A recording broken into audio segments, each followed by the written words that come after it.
మన శ్రావణి మన వేదాంతు తెలంగాణ నిజాంపేట్ సెంటర్ నుంచి వచ్చింది. సో సరే నీ జేఈ అడ్వాన్స్ క్వాలిఫై అయిపోయావు కదా, చాలా హ్యాపీగా ఉందా? ఇప్పుడు అసలు జోసా కూడా స్టార్ట్ అయిపోయింది.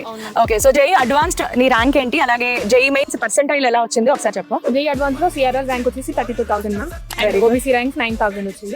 జేఈ మెయిన్స్ లో పర్సెంటైల్ 97.12 మ్యామ్. సో నువ్వు డ్రాప్ తీసుకున్నాక ఇది వచ్చింది కదా, సో నీకు ఎలా అనిపించింది? నేను ఫస్ట్ అటెంప్ట్ ఇచ్చినప్పుడు నాకు 92.4 పర్సెంటైల్ వచ్చింది. నా వరకు ఏమనిపించింది అంటే నేను ఇంకా కొంచెం ఎఫర్ట్స్ పెట్టుంటే నాకు ఇంకా మంచి పర్సెంటైల్ వచ్చిందేమో అని. అండ్ మెయిన్ నేను ఒక మంచి కాలేజ్ లో ఐఐటీస్ కానీ ఎన్ఐటీస్ కానీ ట్రిపుల్ వీటిలో చదవాలని నేను ఫిక్స్ అయ్యింది. నా పర్సెంటైల్ కి ట్రిపుల్ కూడా రాదు.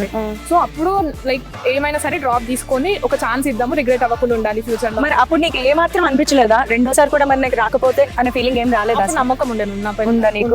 నేను మంచిగా ఇంకా ఎఫర్ట్స్ పెడితే నాకు పక్క ఒక కాలేజ్ లో అయితే వస్తుంది, నేను అనుకున్న కాలేజ్ కాకపోయినా వీటిలో అయితే వస్తుంది అన్న నమ్మకం నాకు ఉంది. సో పేరెంట్స్ కూడా ఫుల్ సపోర్ట్ ఇచ్చిండ్రు. అంతా సర్చ్ చేసినాక మనం వేదాంతు ఆఫ్లైన్ సెంటర్ స్టార్ట్ అయిన తెలిసి ఇక్కడ జాయిన్ అయ్యింది. వెరీ ఇది నేను యాక్చువల్ గా అందరికీ చెప్పాలనుకుంటున్నాను. చాలా మంది ఇప్పుడు పిల్లలు డ్రాప్ తీసుకోవడానికి ఇష్టమే, కానీ మేడం ఈసారి కూడా మాకు రాకపోతే అనే ఒక ఆలోచనలో ఉంటున్నారు కదా. సో మీ అందరి కోసం she is the best example. So మీరు డ్రాప్ తీసుకోవాలి అంతవరకు ఆలోచించండి తప్ప రాకపోతే అనేది వద్దు. మీ మీద మీకు 100% కాన్ఫిడెన్స్ తెచ్చుకోండి. ఆ కాన్ఫిడెన్స్ ఈ రోజు మిమ్మల్ని కూడా ఇలా నిలబెట్టేలాగా చేస్తుంది అనమాట.